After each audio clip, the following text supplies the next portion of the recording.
Hi friends, எப்பயும் எல்லோரும் ஹாப்பியாக இருங்க.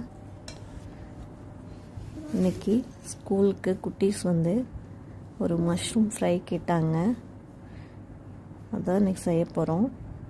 சாப்பாடு சாம்பார் வச்சுட்டு, சாம்பார் முருங்கைக்காய் மாங்காய் போட்டு சாம்பார் வச்சுட்டு சாதம் வடித்தாச்சு.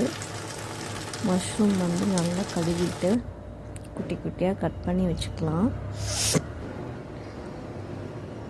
சின்ன சின்ன பீஸாக கட் பண்ணி எடுத்து வச்சுக்கலாம். சைடில் சாம்பார் வெந்துட்டுருக்கு. மாங்காய் போட்டு முருங்கைக்காய் கத்திரிக்காய் போட்டு சாம்பார். ஒரு சைடில் சாப்பாடு வெந்துட்டுருக்கு. சாதம் வடிச்சுக்கணும். மஷ்ரூம் குட்டி குட்டியாக கட் பண்ணிவிட்டு இஞ்சி பூண்டு கொஞ்சம் நல்லா